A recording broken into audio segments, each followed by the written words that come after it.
हम लोग जो है कहाँ तक पहुंच गए थे? मेंडलीव की आवर्तसानी में हम लोगों ने ये देखा था कि अक्रिय गैसों की खोज रैले रैमजे इनके अच्छा आगे भी पहुंच चुके थे कि इनके समय जो है 63 तत्वों की खोज हुई थी, यहाँ तक हो गया था ना। हाँ।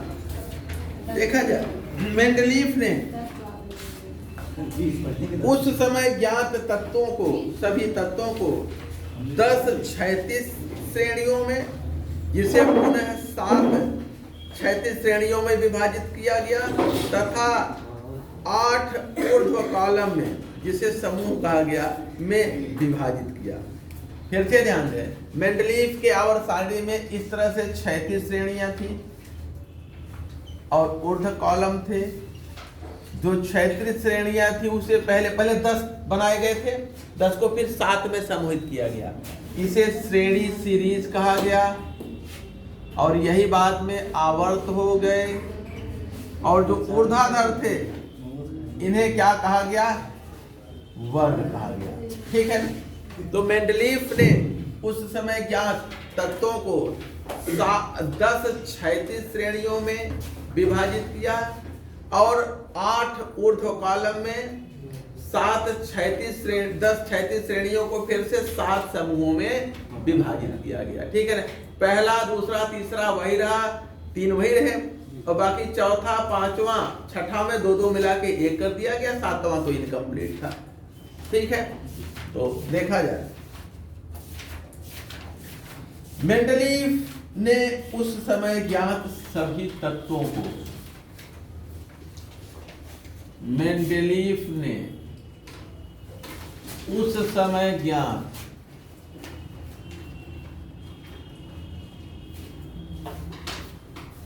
सभी तत्वों को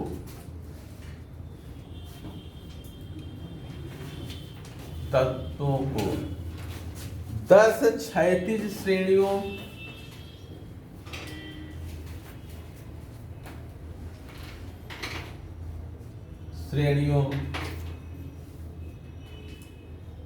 में विभाजित किया।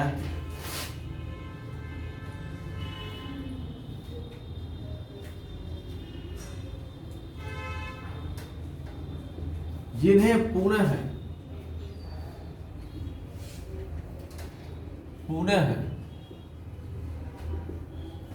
कितने में?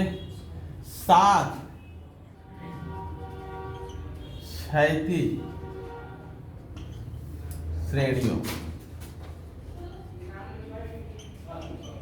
जिसे अब क्या कहा जाता है? आवर्तों में विभाजित किया गया।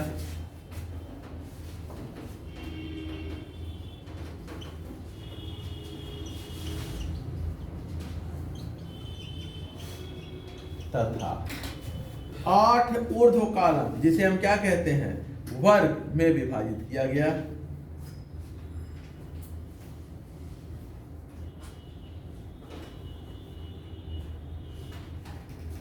तथा 8 ऊर्ध्व कॉलम, जिसे हम क्या कहते हैं? वर्ग, में विभाजित किया गया।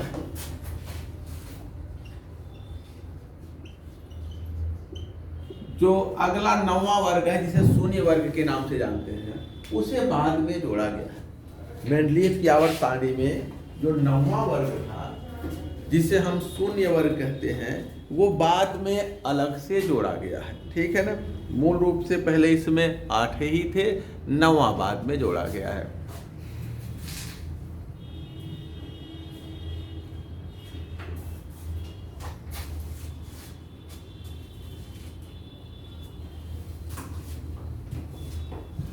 नौवां यानी कि शून्य वर्ग बाद में जोड़ा गया है।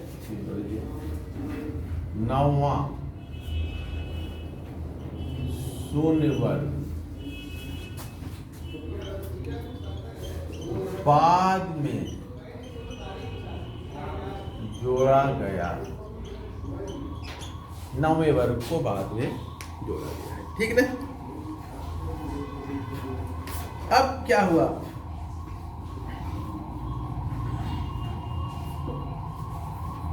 मेंडलीफ ने इन तत्वों को, उस समय ज्ञात तत्वों को विभिन्न वर्गों और आवर्तों में, यानी आवर्त सारणी में रखते समय, आवर्त सारणी में जो है उनके परमाणु भार के बढ़ते हुए क्रम में रखा गया है। ध्यान देंगे, पूछा जाता है कि मेंडलीफ की आवर्त सारणी में तत्व रखे गए हैं परमाणु भार के बढ़ते क्रम में, परमाणु क्रमांक के बढ़ते क्रम में, या इलेक्ट्रॉनिक विन्यास के आधार पर, तो किसके आधार पर? परमाणु भार के बढ़ते क्रम में रखा गया है। ऐसा करते समय, यानी सारणी में तत्वों को उनके परमाणु भार के बढ़ते क्रम में रखते समय मेंडलीफ ने इस बात का विशेष ध्यान दिया कि गुणों में समानता रखने वाले तत्व एक दूसरे के नीचे आ जाए। जैसे lithium, beryllium, boron, carbon, nitrogen, इस तरह से जब सोडियम पे पहुंचे तो सोडियम को फिर से लिथियम के नीचे, मैग्नीशियम को बेरिलियम के नीचे, एल्युमिनियम को बोरान के नीचे, फिर से रिपीट करने लगे। तो उन्होंने इस बात का विशेष ध्यान दिया। ऐसा करने के क्रम में, यानी कि एक जैसे गुणों वाले तत्व एक दूसरे के नीचे आ जाए, अर्थात एक ही वर्ग में आ जाए, ऐसा करने के क्रम में मेंडलीफ ने अनेक जगहों पर रिक्त स्थान छोड़ा। सारणी में 10 स्थान छोड़े थे, अभी बताएंगे। और यह भविष्यवाणी किया कि इन रिक्त स्थानों की खाली जगहों की पूर्ति जो है नए तत्वों के खोज के बाद होगी। और उन्होंने 4 तत्वों के गुणों की भविष्यवाणी भी कर डाली कि ये तत्व के गुण ऐसे ऐसे हो गए, और इस प्रकार से नए तत्वों की खोज की दिशा में तेजी से कार्य हुआ और ढेर सारे नए तत्व फिर उसके बाद खोजे भी गए। तो अगला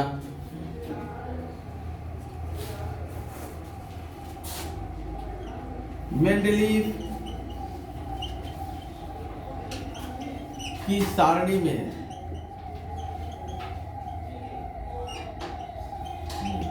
तत्वों को उनके परमाणु भार, तत्वों को उनके परमाणु भार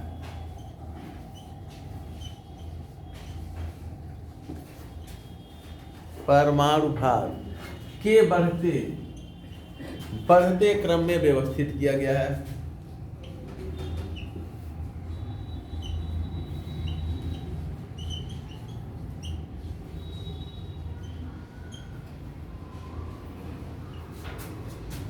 या रखा गया है, कहते क्रम में रखा गया है।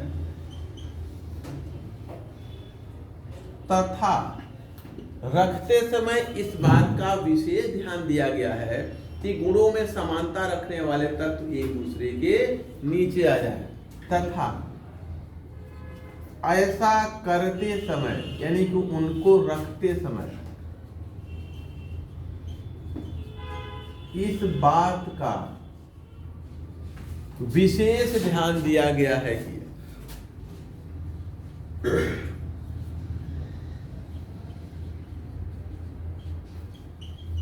दिया गया है कि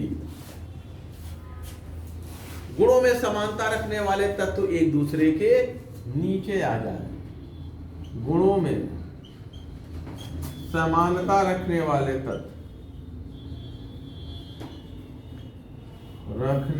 तत्व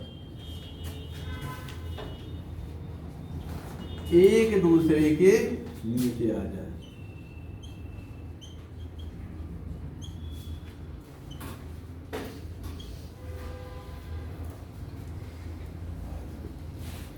ऐसा करने के क्रम में, यानी गुणों में समानता रखने वाले तत्वों को एक दूसरे के नीचे लाने के क्रम में मेंडलीफ ने आवर्त सारणी में अनेक 10 रिक्त स्थान छोड़े थे, अनेक रिक्त स्थान छोड़े तथा यह भविष्यवाणी किया कि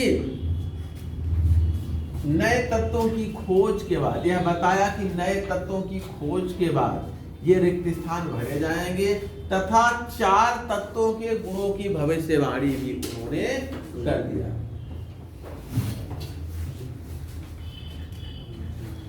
ऐसा करने के क्रम में, ये वाला पॉइंट जो है वो ऐसा करने के क्रम में उन्होंने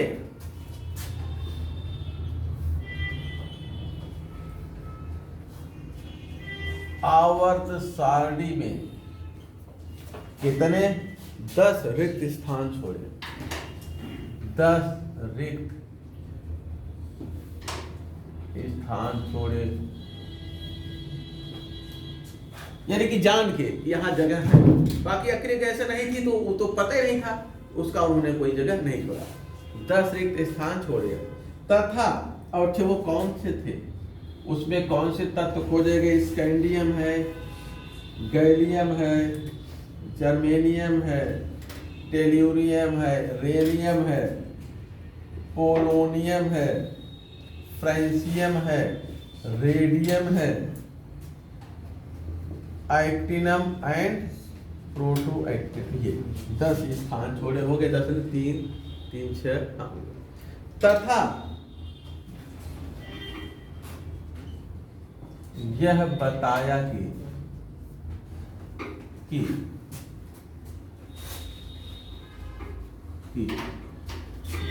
नए तत्वों की खोज के बाद ये स्थान भरे जाएंगे, नए तत्वों की खोज के बाद ये तत्व भरे जाएंगे।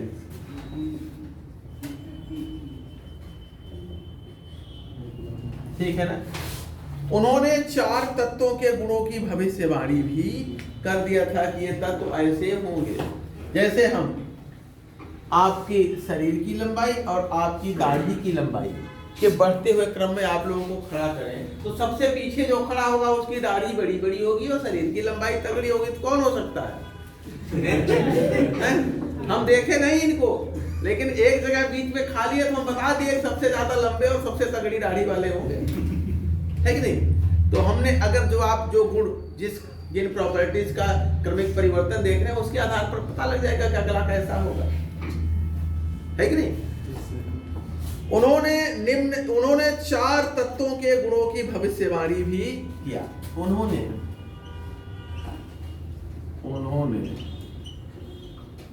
4 तत्वों की, 4 तत्वों कौन कौन से थे? स्कैंडियम, गैलियम, जर्मेनियम और पोलोनियम। स्कैंडियम और गैलियम, जर्मेनियम एंड पोलोनियम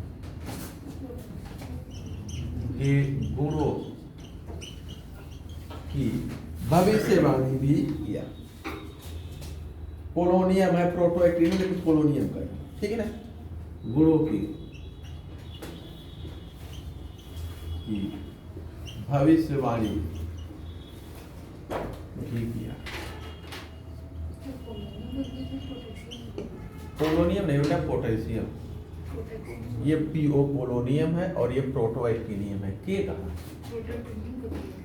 ये प्रोटोएक्टिनियम नहीं, पोलोनियम पीओ, ठीक है, पीओ।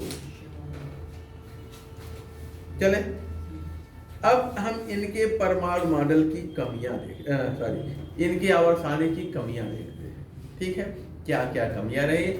ध्यान देंगे, हमें मेंडलीव को बहुत विस्तार नहीं जाते, मेन पॉइंट देख रहे हैं। विस्तार हमें दीर्घाकार आवर्त सारणी, जो आधुनिक दीर्घाकार आवर्त सारणी है जिसमें 18 वर्ग है, उसको हमें स्पेशली ज्यादा विस्तार से देखना है। अब चूंकि इसका ऐतिहासिक महत्व है तो कुछ कम से कम अधिकतम जितना आवश्यक है उतना हम लोग इसको भी देखेंगे। मिटा दें। अब आते हैं मेंडलीव की आवर्त सारणी की कमियां। मेंडलीव की आवर्त सारणी की कमियां, जैसे ही इन्होंने अपनी आवर्त सारणी प्रस्तुत किया, अब फिर उसके पहले तो कोई नहीं प्रस्तुत कर सका था, लेकिन एक जैसे इन्होंने प्रस्तुत किया तो हर तरफ से लोग इसका अध्ययन, इसका सत्यापन, इसकी जांच, इसकी कमी, इस पे सब लोग निकालना शुरू किए। पहली कमी देखिए, इन्होंने जो है तत्वों को उनके परमाणु भार के बढ़ते क्रम में रखा था। हाइड्रोजन अगर हम देखें, हाइड्रोजन के कितने समस्थानिक हैं?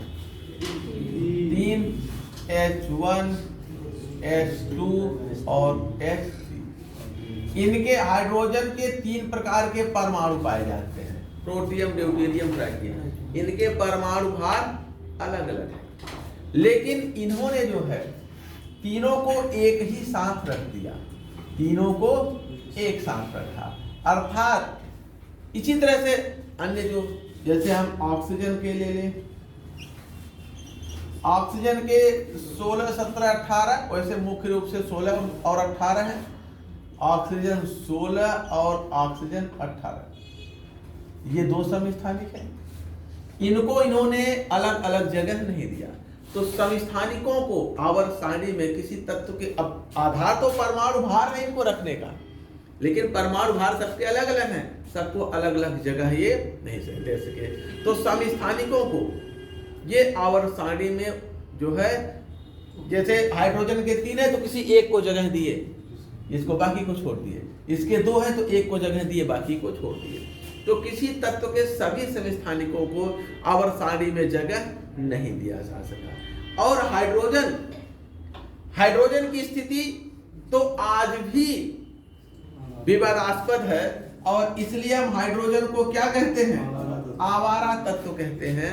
हाइड्रोजन जो है, हाइड्रोजन वर्ग 1 लिथियम, सोडियम, पोटेशियम, इस तरह से वर्ग फर्स्ट ए की क्षार धातुओं और वर्ग 7A की क्षारीय मृदा धातुओं, हाइड्रोजन क्लोरीन, ब्रोमीन, आयोडीन, इस तरह से दोनों से ये समानता प्रदर्शित करता है। हाइड्रोजन जो है वर्ग 1 की क्षार धातुओं और वर्ग 7A के हाइड्रोजन दोनों से समानता प्रदर्शित करता है। पहले शुरू में इसको यहाँ और यहाँ दोनों जगह रखा जाता था, बाद में बीच में रखे ऐसे तीर से जोड़ दिया गया।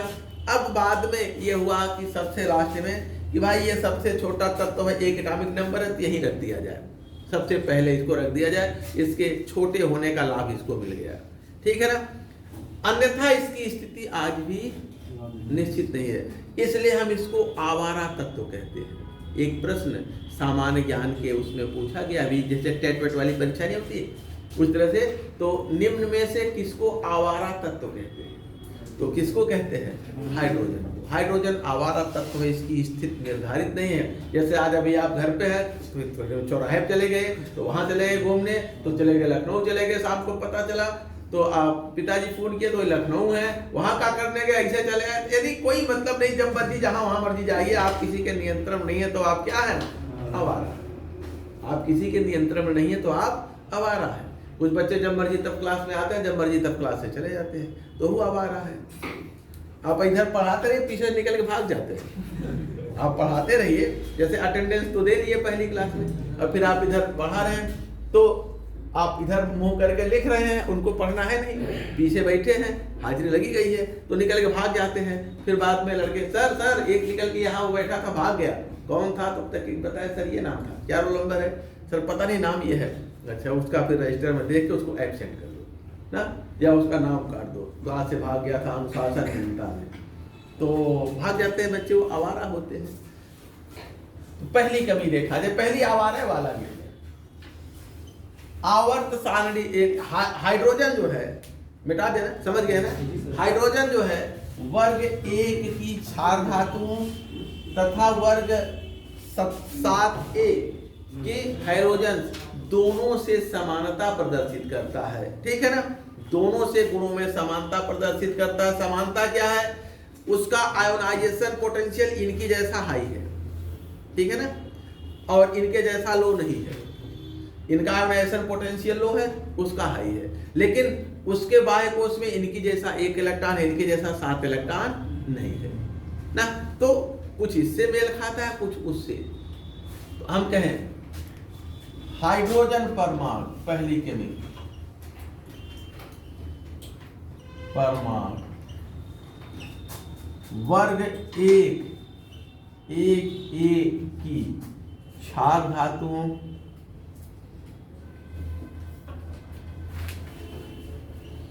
तथा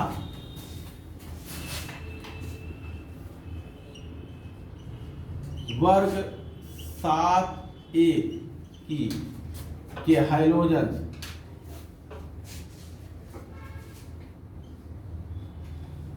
दोनों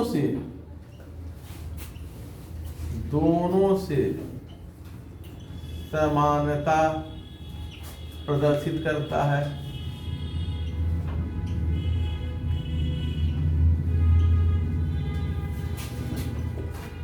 अतः आवर्त सारणी में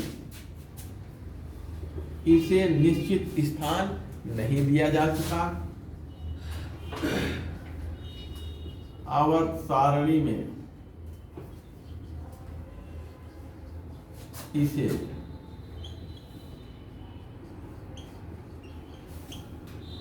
निश्चित स्थान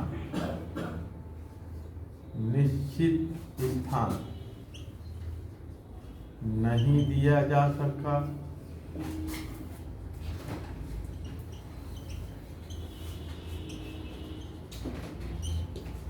जिस कारण इसे आवारा तत्व कहते हैं। कारण इसे क्या कहते हैं? आवारा। आप लोगों की तरह आवारा तत्व कहा जाता है। लड़कियों को भी आवारा कहते हैं। आवारी कोई शब्द नहीं होता। ये ना सोचना कि ये लड़कों को आवारा कह दिया हम लोग बच गए। सब लोग एक ही कैटेगरी में आते हैं। आवारा शब्द सबके लिए, ठीक है ना। वर्तमान जो दीर्घाकार आवर्त सारणी है उसमें IUPAC द्वारा इसका परमाणु क्रमांक 1 होने के कारण तथा सबसे छोटा तत्व होने के कारण वर्ग 1 की क्षार धातुओं के साथ इसे रखने का सुझाव दिया है। ठीक है ना। एक लाइन लिख लीजिए। वर्तमान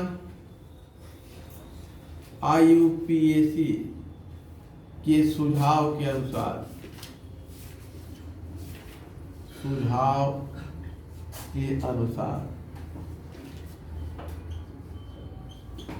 सबसे छोटा होने के कारण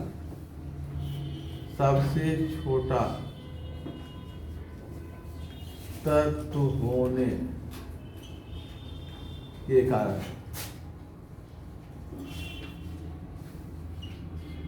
इसे वर्ग 1 की क्षार धातुओं के साथ रखा जाता है और इसका कोई और कारण नहीं है।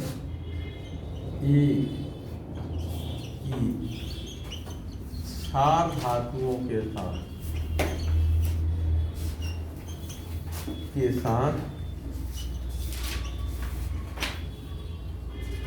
रखा जाता है। ठीक है ना। अच्छा, LT ग्रेड में कुछ ऐसे चैप्टर हैं जो इंटरमीडिएट में नहीं, तो हम सोच रहे थे कि इसके खत्म करने के बाद उन निकाल चैप्टरों को पढ़ा दें। आप उनको खूब रटते रहिए, फिर बीच में इनको पढ़ा के फिर एक आध उसमें से पढ़ा दें। जैसे स्टीरियोकेमिस्ट्री, स्पेक्ट्रोस्कोपी, थर्मोडायनामिक्स तो मान लीजिए है, फिजिक्स में आप पढ़ते हैं, लेकिन केमिस्ट्री के पॉइंट ऑफ व्यू से अलग हम चीज़ें पढ़ते हैं। उसका जो एक अप्रोच है सब्जेक्ट का वो अलग हो जाता है, फिजिक्स का अलग हो जाता है। इनको हम पहले पढ़ा दें और सोच रहे हैं कि स्पेक्ट्रा पहले खत्म करते हैं। यूवी विजुअल और IR ये दो आपको पढ़ने हैं, आपके LT से सिलेबस में है। इनको पढ़ा दें और फिर जो है इनको पढ़ाते हैं, फिर 2-4 ये निपटे, फिर बीच में एक चैप्टर उसका और पढ़ा देंगे। ऐसे एक चैप्टर बीच बीच में पढ़ाते चलेंगे, उनको आप रटते चलिए, उनका टेस्ट निकालते हैं ताकि वो चैप्टर तैयार हो जाए। उन्हीं से आप उनको परास्त करेंगे जो कहीं न कहीं पढ़ाते हैं। जो पढ़ाने वाले लोग हैं इंटर कॉलेज में, कोचिंग में, प्राइवेट जो पढ़ाते हैं, उनकी चीज़ें तैयार होती हैं और उनको आप रिपीट उन्हीं चैप्टरों से देंगे जो इंटर के सिलेबस में नहीं है। उसको आपको अच्छा तैयार करना है। ठीक है ना।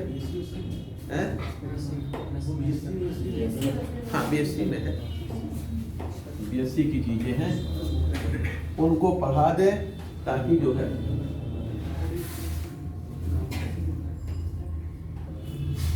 कोऑर्डिनेशन भी इसमें, पॉलीमर है, पॉलीमर भी आपको इसमें पढ़ना है, बायोमॉलिक्यूल पढ़ने हैं और वो बायोइनऑर्गेनिक कंपाउंड्स पढ़ने हैं, हीमोग्लोबिन, मायोग्लोबिन, ये सब अलग तरीके के हैं जो सामान्यतः जो है इंटर में है भी तो बहुत कम है, और स्पेक्ट्रा तो एकदम नहीं है, मैकेनिज्म ऑफ नेम रिएक्शन एकदम नहीं है, तो जो एकदम नहीं है उनको ही पढ़ लिया जाए। चलिए देखते हैं आगे। दूसरा काम है, किसी तत्व के सभी समस्थानिकों में को आवर्त सारणी में स्थान नहीं दिया जा सकता। किसी तत्व के केवल एक समस्थानिक को, एक आइसोटोप को जगह मिली, सभी को नहीं मिली। किसी तत्व के केवल एक, किसी तत्व के केवल एक समस्थानिक को,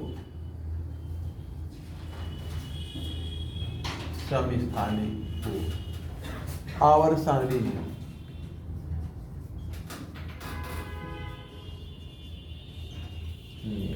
जगह दिया जा सकता।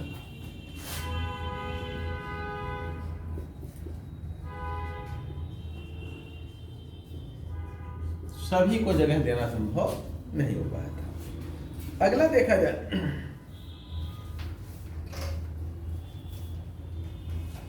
मेंडलीफ ने जो वर्ग 8 के तत्व थे उन्हीं को संक्रमण तत्व माना, और उस समय उन्होंने वर्ग 8 के 12 तत्वों को, वर्ग 8 में 12 तत्व थे, उन्हीं को संक्रमण तत्व माना, तथा 4 की 3 क्षैतिज श्रेणियों में एक ही वर्ग में उन्होंने रख दिया। फिर से ध्यान दें, मेंडलीफ ने वर्ग 8 के जो तत्व थे उन्हीं को संक्रमण तत्व माना,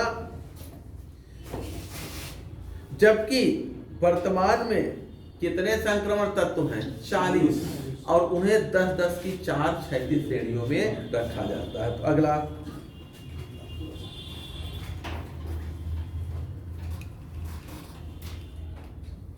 मेंडलीफ ने वर्ग 8 के 9 ही थे, सॉरी 12 नहीं 9 थे, 3 की 3 श्रेणियां। मेंडलीफ ने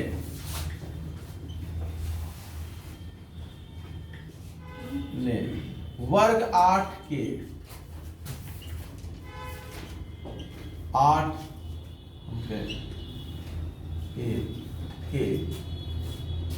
9 तत्वों, जिसमें से 3 की 3 श्रेणियां थी,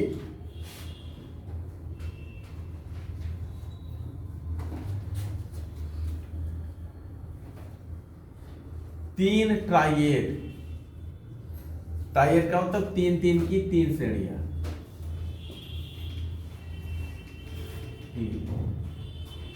3 श्रेणी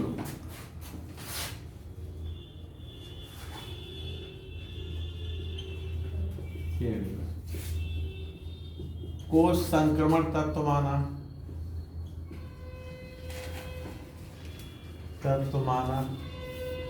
जबकि संक्रमण तत्व कितने हैं?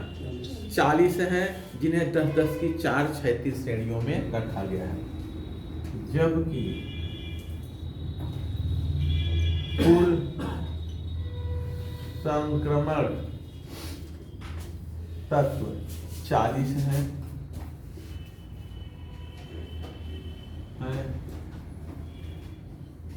जिन्हें 10 की 4 क्षैतिज श्रेणियों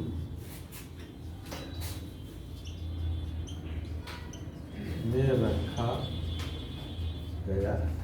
ठीक है ना?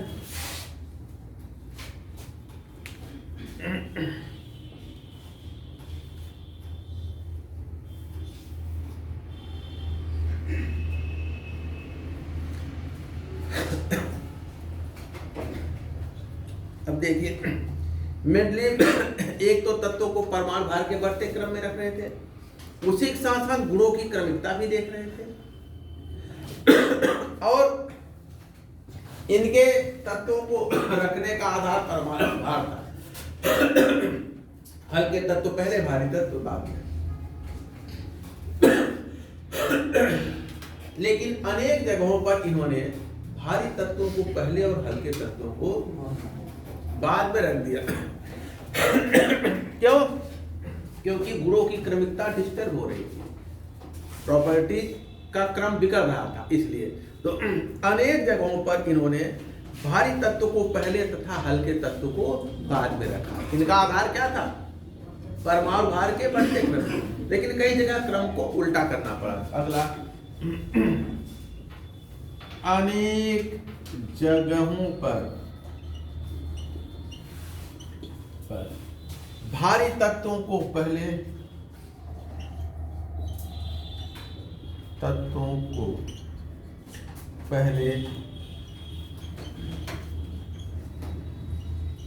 तथा हल्के तत्वों को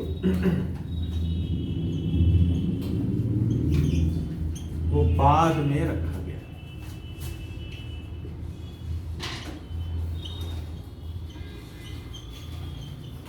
ठीक है, देखिए उदाहरण के तौर पर जो इन्होंने उत्तर किया था। टेल्यूरियम देखें, टेल्यूरियम ऑक्सीजन, सल्फर, सेलेनियम के बाद टेल्यूरियम आता है। टेल्यूरियम ये वर्ग 6 में रखा गया है। आयोडीन वर्ग 7 में है। फ्लोरीन मिटा दे, ब्रोमीन और आयोडीन मिटा देना।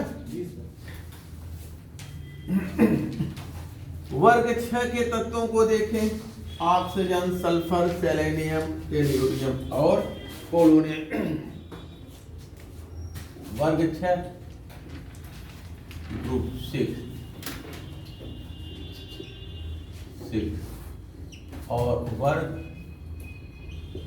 7।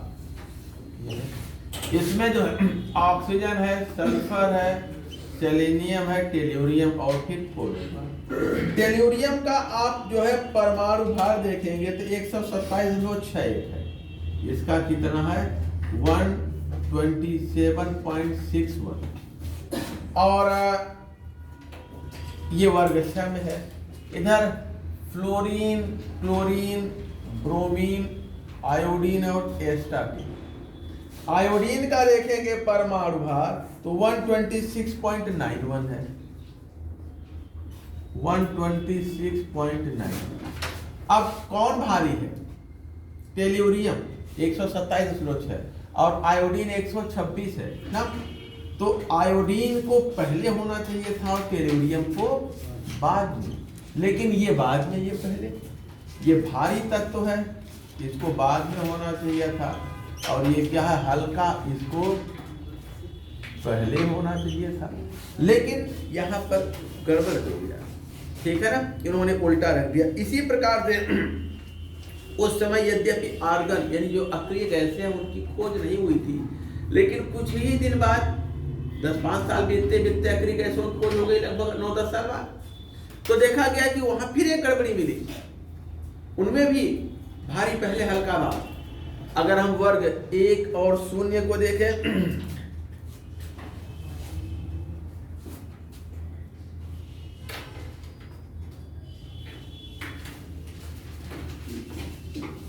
वर्ग 0 मिटा दे।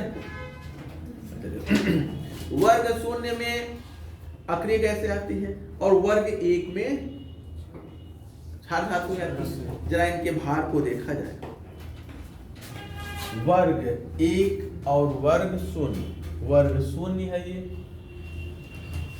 और वर्ग 1 फर्क। इसमें देखिए, इसमें आर्गन आता है, हीलियम नियान के बाद आर्गन। इसका परमाणु भार 39.94 और उसके बाद जो है इधर जो है पोटेशियम आता है। पोटेशियम, इसका परमाणु भार 39.10। ये भारी है 39.94 और ये हल्का है 39.0। तो इसको बाद में, इसको पहले होना चाहिए, लेकिन ये भारी 0 में है और 1 जो है ये बाद में है, हल्का। ठीक है ना, ये कुछ विसंगतियां रही भार को लेकर के। अगला जो है, इस समय हम देखते हैं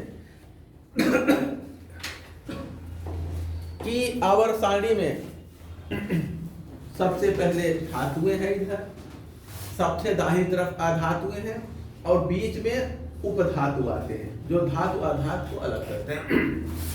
H ब्लॉक पूरा धातु है, D ब्लॉक पूरा धातु है, B ब्लॉक में इस किनारे वाले धातु हैं, उस किनारे वाले अधातु हैं, बीच में उपधातुएं आती हैं ना। अभी हम लोग पढ़ेंगे उनको। यदि धातु अधातु और उपधातु अलग है, लेकिन मेंडलीव की आवर्त सारणी में ऐसा कोई प्रयास नहीं किया गया। इनके द्वारा धातुओं और अधातुओं को अलग करने के लिए, धातुओं को अधातुओं से अलग रखने के लिए कोई प्रयास नहीं किया गया। तो ये भी इनके आवर्त सारणी की एक कमी रही। अगला पॉइंट, इनके द्वारा धातुओं तथा अधातुओं को अलग करने का कोई प्रयास नहीं किया गया। इनके द्वारा धातुओं तथा अधातुओं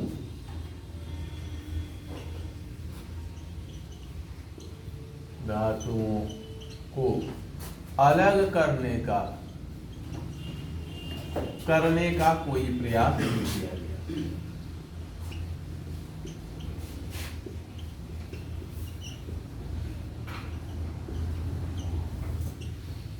प्रयास नहीं किया गया, ठीक है ना। धातु अधातु एक दूसरे से अलग किए जाए, ऐसा कोई प्रयास इन्होंने नहीं किया। कई जगहों पर, समय है अभी ना, पता नहीं मुझे क्यों लगा, अच्छा अभी तो बहुत है।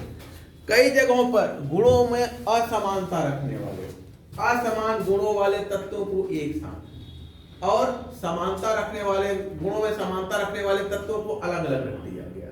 जैसे अगर आप वर्ग 1 में देखेंगे तो वर्ग 1 में इन्होंने जो है किसको किसको रखा, वर्ग 1 में लिथियम को रखा, सोडियम को रखा, पोटेशियम, रुबिडियम, सीरियम, इस तरह से फ्रेंसियम, और ये जो है इसको फर्स्ट ए बाद में कह दिया गया। और इन्हीं के साथ जो है कॉपर, सिल्वर और गोल्ड को रखा गया इसी ग्रुप में, इसको फर्स्ट बी कर दिया गया। ये सभी एक ही वर्ग में थे, ठीक है। लिथियम सोडियम दोनों में कॉमन थे, लिथियम सोडियम ये दोनों में कॉमन थे। और उसके बाद जो है ये दो खाने, दो ग्रुप अलग हो गए, ठीक है ना। तो वर्ग 1 में इन्होंने ये क्षार धातु, इन्हीं के साथ इनको रखा। क्षार धातुएं अत्यधिक अभिक्रियाशील, पानी में आग लगा दे, पानी पड़ जाए इन पे तो जल उठते हैं, सब बहुत अभिक्रियाशील हैं। और ये एकदम निष्क्रिय हैं। सोना, नाक सड़ जाए लेकिन सोना नहीं सड़ता, लड़कियां नाक में सोना पहनती है ना, नाक सड़ जाए सोना नहीं सड़ता, ठीक है। सोना, कॉपर, सिल्वर, गोल्ड, जिसे मुद्रा धातु कहते हैं, पुराने समय में इनसे सिक्के बनते थे, इसी से लंका बनी थी ना। लंका को लेकर एक आज तक कंफ्यूजन बना रहा और मेरे अलावा कोई इसको दूर नहीं कर पाया, हम ही दूर करते हैं हर क्लास में इसको। देखिए लंका कहते हैं सोने की, सोने की लंका। हमारे साहित्यकार इसको कहते हैं कि ये गोल्ड से बनी थी, मेड अप ऑफ गोल्ड। हम कहते हैं कि लंका सोने के लिए बनी थी। भाई जब शिव, आप लंका की उत्पत्ति कैसे हुई, कैसे बनी लंका? जब शिव जी की शादी हुई, शिव जी तो ऐसे पत्थर पहाड़ उठाम रहते थे, कोई घर मकान के पास थोड़ी था। बारिश वाली वर्षा, कहीं पत्थर नीचे छुप गए, ठंडी आई तो कहीं पत्थर उत्थर में पहाड़ वहाड़ में जगह पाए, उसे अपना घास फूस लगा के अपना अंदर पड़े, है कि नहीं। तो उनके पास घर और नहीं था। जब शादी हुई, पत्नी आई तो पत्नी ने कहा कि यार एक तो कोई घर और बनाओगे सोने रहने के लिए, कैसे पत्थर सोएंगे तुम्हारी तरह, है कि नहीं। पत्नी को तो सुरक्षित सेफ घर चाहिए। तो पार्वती जी के आग्रह पे इन्होंने विश्वकर्मा जी को निवेदन करके बुलाया और एक बेड महल बना। हम लोग बेडरूम से काम चलाते हैं, वो लोग उन्होंने बेड महल बनाया। उनका तो पूरा ब्रह्मांड है ना, तो कहे यार बड़ा सा, हमारी पत्नी की इच्छा है बड़ा सा महल बनाओ हमारे सोने के लिए, यहाँ हम सो सकें, रह सकें, पत्नी हमारी सोए। तो फिर उन्होंने बड़ा सा बना दिया, पत्थर, लकड़ी, जो भी कंक्रीट जो भी चाहिए उससे एक घर बना दिया। तो वो कहे कि सोने के लिए, सोने के लिए घर, जिसका नाम क्या रखा गया, लंका। ये क्या था, बेडरूम था, सोने के लिए बना था, न कि सोने का था। ठीक है ना, सोने के लिए बना था, न कि सोने का था। क्योंकि जब हनुमान जी ने पूंछ से आग लगाई तो पूरा सोना, सोना कभी जलता नहीं, सोना जलता नहीं। जितने आप उसको आग उस पे डालेंगे, उस पे जो धूल मिट्टी इस तरह की गंदगी वो जल के उड़ जाती है तो और चमकने लगता है, सब क्लीन, सरफेस क्लीन हो जाता है। सोना जलता नहीं, सोना तो पानी पे चमकता है। इसी से तो सोनार पहचानते हैं उसको, फूंकते हैं उसको, एक फूंकने से फ्लेम उस पे फूंकते हैं और चमकने लगता है, समझ जाते हैं सोना, सोना। और कुछ है तो काला हो जाएगा, गंदा हो जाएगा। और हनुमान जी जलाए तो कैसे सोना जला, सोना जल के धुआं कैसे बदल गया, कुछ नहीं हुआ था। वो सोने की लंका नहीं थी, सोने के लिए लंका थी, लकड़ी बुड़ी बनी थी। ठीक है ना, तो आप लोग कम से कम अब अपनी अकल खोल लीजिए, गलत फहमी में रहिएगा, डाउट क्लियर कर लीजिए। लंका सोने की बनी थी, लंका सोने के लिए बनी थी, सोने की थी लेकिन सोने के लिए बनी थी, सोने के लिए नहीं थी, सोने की बनी थी। तो लंका सोने के लिए बनी थी, सोने की नहीं थी, गोल्ड की नहीं थी, बल्कि वो सोने के लिए बनी थी, बेडरूम था। ठीक है ना, चलिए अब देखते हैं अगला।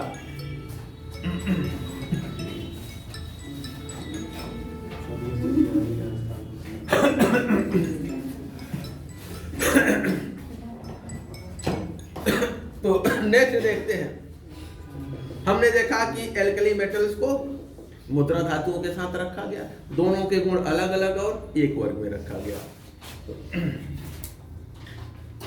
कॉपर 1B, अच्छा हम क्या पहले अनेक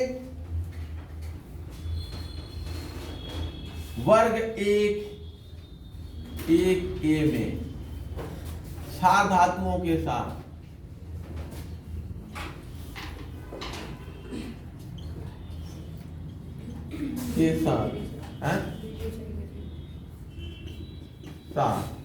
क्षार धातुओं के साथ मुद्रा धातुओं को रखा गया था।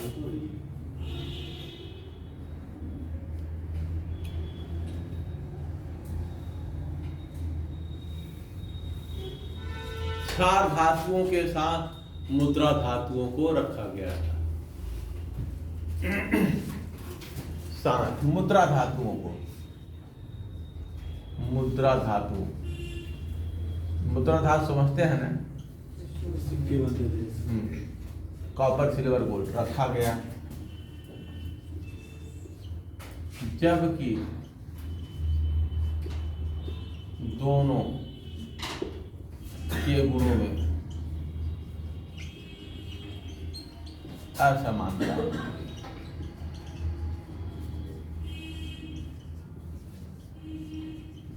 ठीक है। अगला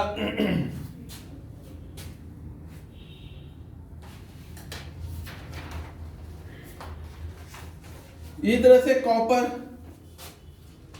कॉपर एक इसमें आता है 1B में, और मरकरी ये 2B में आता है। के गुणों में समानता होती है लेकिन इन्हें अलग अलग रखा गया। के गुणों में कॉपर मरकरी जैसा गुण प्रदर्शित करता है लेकिन दोनों को अलग अलग, इसको फर्स्ट B इसको सेकंड B में रखा गया। ठीक है, के गुणों में समानता होती है,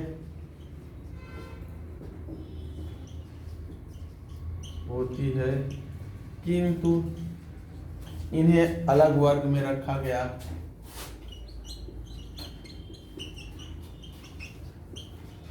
अलग वर्ग में रखा गया।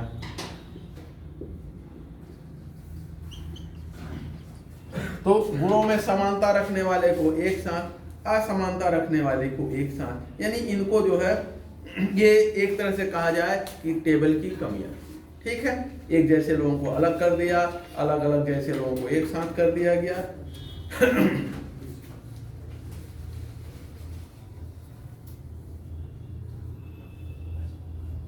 लैंथेनाइड और एक्टिनाइड्स को अलग उचित स्थान ये नहीं दे सके। अब हम लैंथेनाइड और एक्टिनाइड को टेबल के नीचे 14 की 2 श्रेणियों में रखते हैं, लेकिन मेंडलीव की आवर्त सारणी में इन्हें कोई उचित स्थान नहीं मिला था। लैंथेनाइड तथा एक्टिनाइड को कोई उचित अलग स्थान नहीं मिल सका। लैंथेनाइड तथा एक्टिनाइड को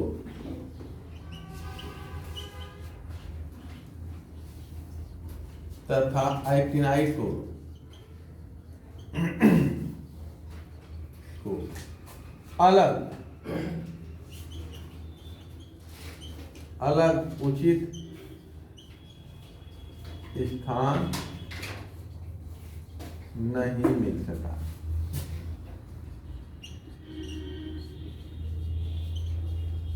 ठीक है।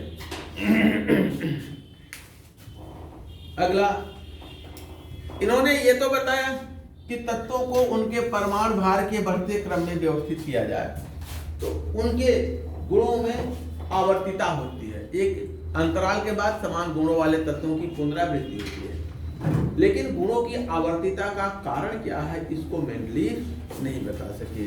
गुणों की आवर्तिता के कारण को गुणों की आवर्तिता के कारण को नहीं बता सकते।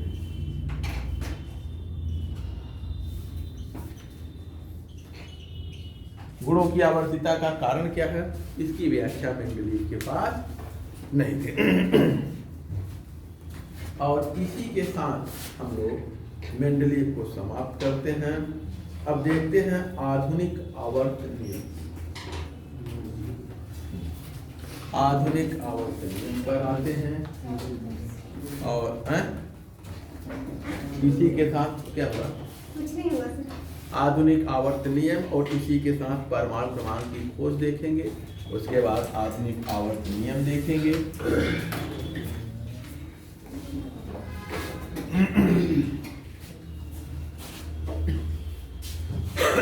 आधुनिक आवर्त नियम।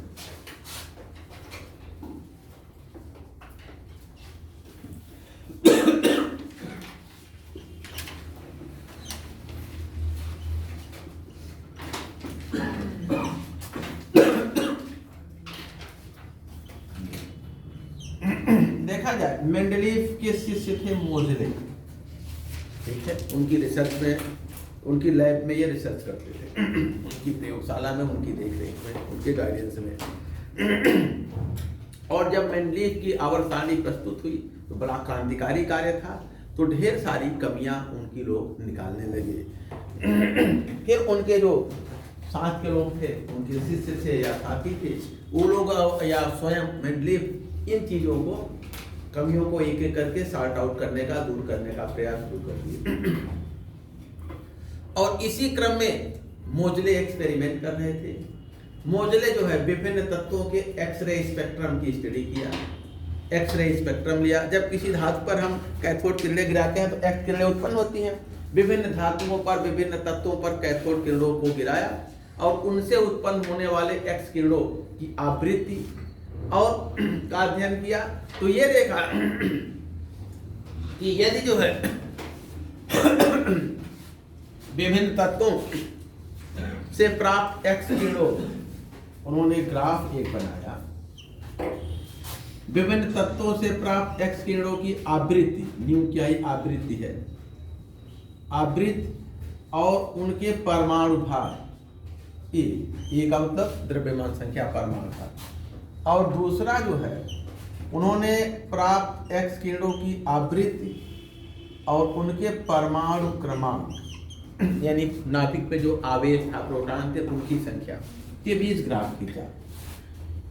तो इसमें जो है ग्राफ एकदम स्ट्रेट था, यानी कि जैसे जैसे परमाणु क्रमांक बढ़ रहा है वैसे वैसे उस तत्व से उत्पन्न एक्स किरणों की आवृत्ति का वर्गमूल भी बढ़ता जा रहा है।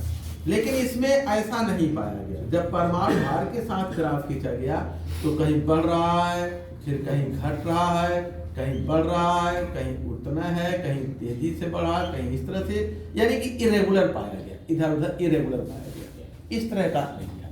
तो उन्होंने यह निष्कर्ष निकाला, यह देखा कि यदि जो है तत्वों से प्राप्त x किलो की आवृत्ति का वर्गमूल और उनके परमाणु भाग के बीच ग्राफ खींचा जाए तो इनके बीच बड़ी समानता नहीं है। ये जैसे जैसे बढ़ रहा है उसी क्रम में ये नहीं बढ़ रहा है, कहीं ज्यादा, कहीं कम, कहीं इधर उधर उठपटांग था। और इसमें ये जिस क्रम में बढ़ रहा है उसी क्रम में ये बढ़ता जा रहा है।